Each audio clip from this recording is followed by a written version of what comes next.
Je rends grâce à l'Éternel qui nous a préservé les souffles de vie et très heureux de te retrouver encore ce matin pour qu'ensemble nous puissions célébrer notre culte de dévotion matinale, de rendre honneur, gloire et louange à notre Dieu, lui qui nous a préservé la vie.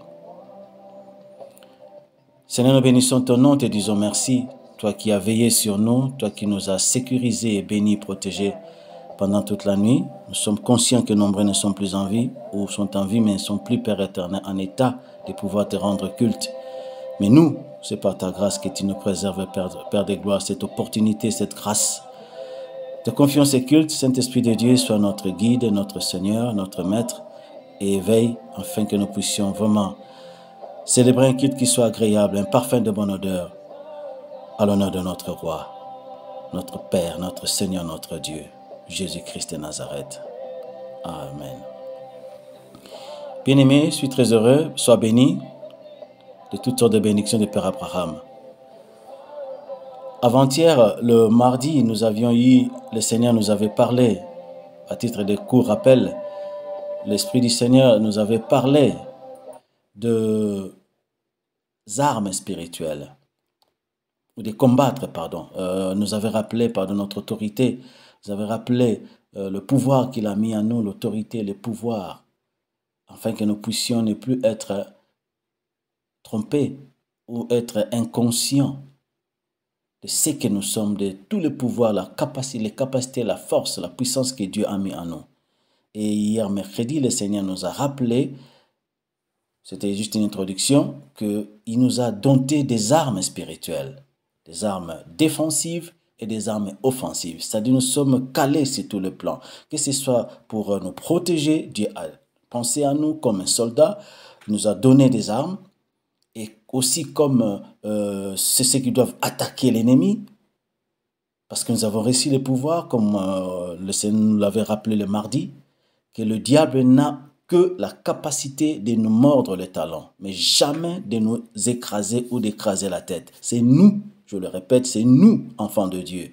Par Christ qui vit en nous, nous avons ce pouvoir, je ne cesserai de le répéter, de pouvoir écraser la tête du serpent ou la tête du diable. Donc, nous n'avons pas, c'est vraiment, c'est-à-dire quelque chose que chaque enfant de Dieu doit connaître et doit confesser et doit être confiant et sûr, et surtout vivre avec cette position, cette stature de voir que non, le diable ne peut jamais écraser ma tête.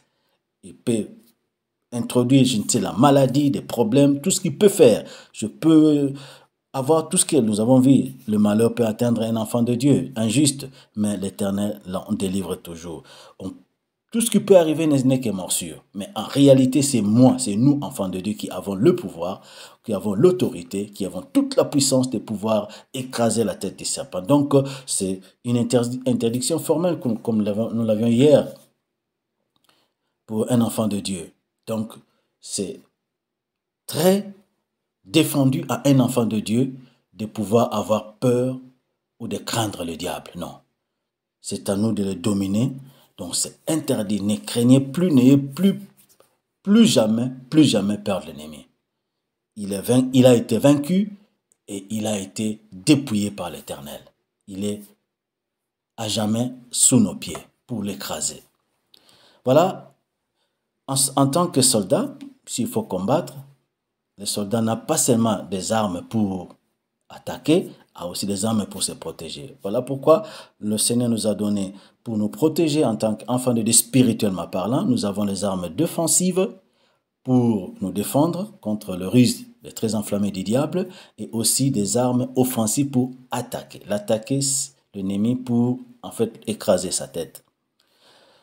Nous l'avons vu hier mercredi, nous avons fait l'introduction. Le Seigneur veut nous rappeler les armes, parce que c'est clair, si on ignore les armes, on ne peut aussi pas se défendre, tout comme aussi attaquer. Il faut connaître les armes, connaître ses capacités et connaître ce qu'on a comme moyens matériels, moyens offensifs spirituellement, moyens défensifs spirituellement pour enfin engager un combat spirituel et le vaincre.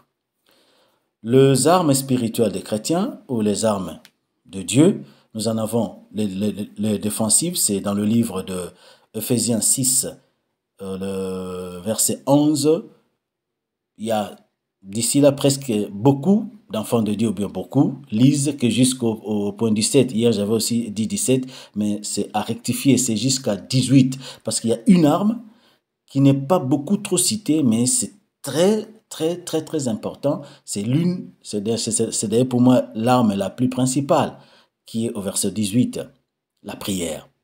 Donc, du verset 11 jusqu'au verset 18. Ephésiens 6, 11 à 18. Ça, là, nous verrons les armes défensives. Et les armes offensives, il y en a beaucoup.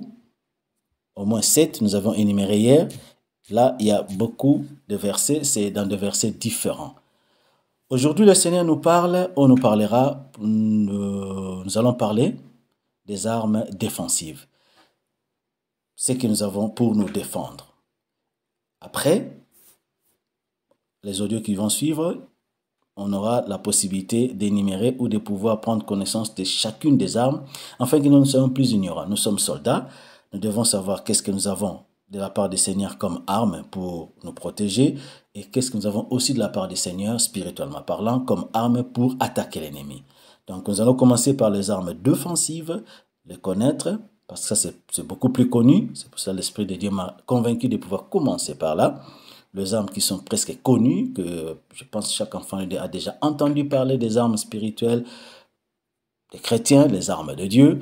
Mais les armes offensives, c'est celles qui ne sont pas trop connues. On en parle parfois, on utilise le feu, on utilise l'épée, mais on ne sait pas vraiment situer ces armes bibliquement, où et quand et comment le Seigneur les a utilisées ou les a données pour que nous puissions les utiliser.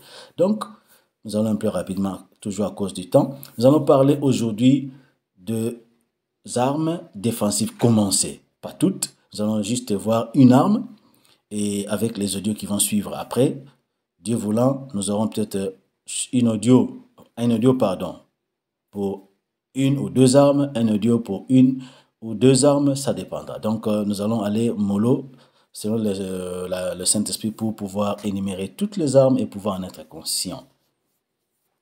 Nous allons lire la Bible de Dieu, la parole de Dieu, dans le livre de Ephésiens 6, le verset 11 jusqu'au verset 18. Nous lisons dans le nom de Jésus, je répète, Ephésiens 6, chapitre 6, verset 11 jusqu'au verset 18. Nous lisons notre Jésus. La Bible dit, « Revêtez-vous de toutes les armes de Dieu, afin de pouvoir tenir ferme contre le ruse du diable. Car nous n'avons pas à lutter contre la chair et le sang, mais contre les dominations, contre les autorités, contre le prince de ces mondes de ténèbres, contre les esprits méchants dans le lieu céleste. C'est pourquoi prenez toutes les armes de Dieu, afin de pouvoir résister dans le mauvais jour et de tenir ferme après avoir tout surmonté. Tenez donc ferme, ayez à vos reins la vérité pour ceinture, première arme, revêtez la cuirasse de la justice, deuxième arme, mettez pour chaussure à vos pieds le zèle que donne l'évangile, troisième arme, l'évangile de paix. Prenez par-dessus tout cela le bouclier de la foi, quatrième arme, avec lequel vous pourriez éteindre tous les traits enflammés du malin. Prenez aussi le casque du salut, cinquième arme, et l'épée de l'esprit, qui est la parole de Dieu, sixième arme. 18 dit, faites en tout temps par l'esprit toutes sortes de prières et de supplications, septième arme.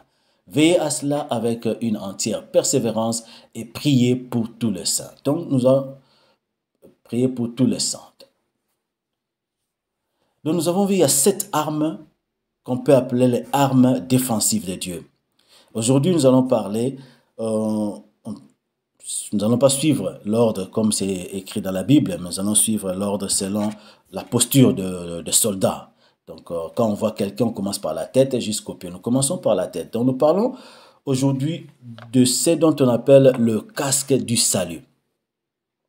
Vous savez, un militaire, quand il doit aller en guerre, il doit aller combattre, on lui donne, comme j'ai dit, des armes pour attaquer et aussi pour se défendre.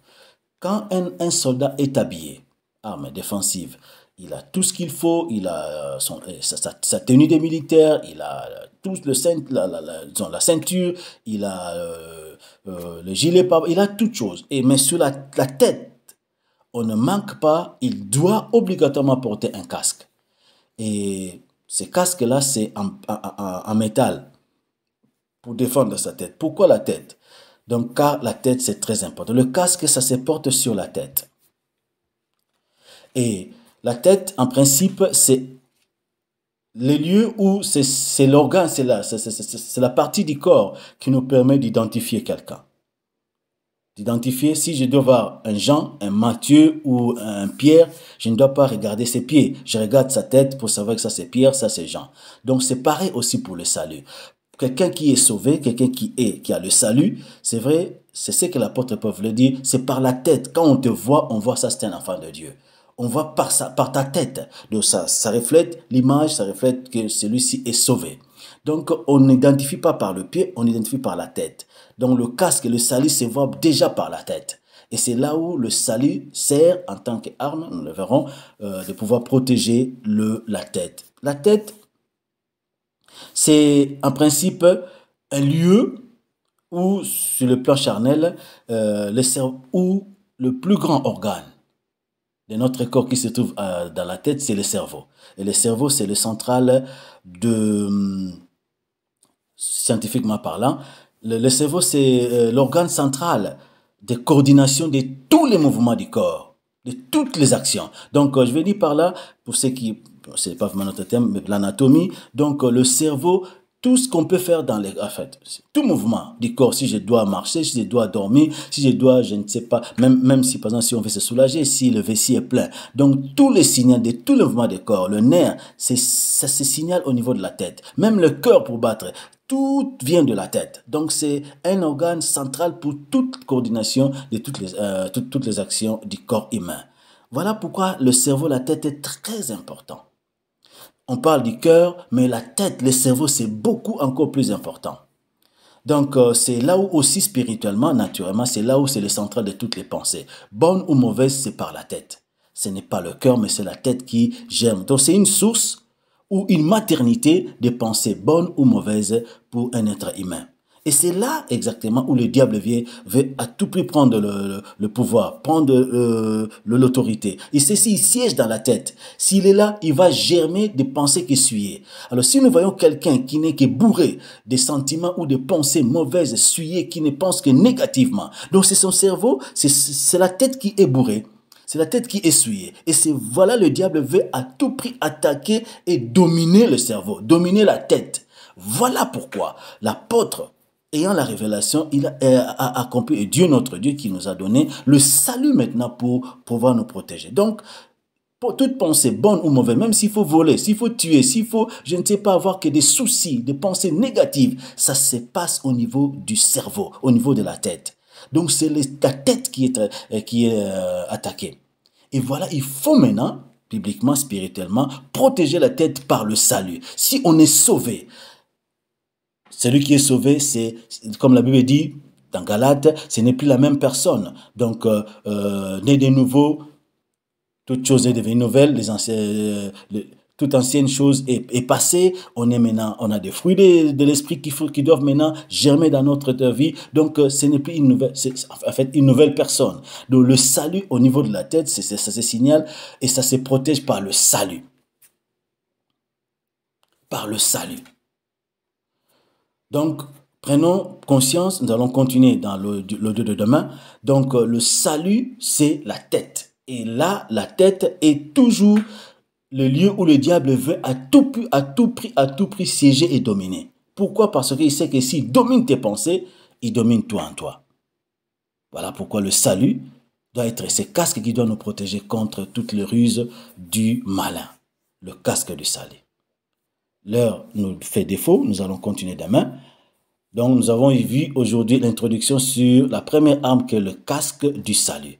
Notre corps, notre cerveau doit être habité que spirituellement par de bonnes pensées, les pensées de Dieu. Donc voilà pourquoi je t'encourage ce matin, bien-aimé, partout où tu iras, fais un effort de ne pas laisser le diable siéger tes pensées ou siéger ton cerveau. Protège ton cerveau par le casque du salut. Tu es né de nouveau, tu es un enfant de Dieu, alors fais un effort d'avoir que de pensées positives, que de pensées de Dieu en cette journée d'aujourd'hui. Voilà pourquoi nous allons continuer demain. Le casque, le salut, doit nous protéger contre toutes les mauvaises pensées, contre toutes les pensées de l'ennemi. Ne laisse pas les diables habiter ton cerveau ou habiter ta tête. Protège-les par ton salut. Merci. Je vous bénis et je bénis la journée pour vous, toi et la famille. Restez bénis, bénis, bénis au nom de Jésus. On se retrouve demain matin. Soyez bénis.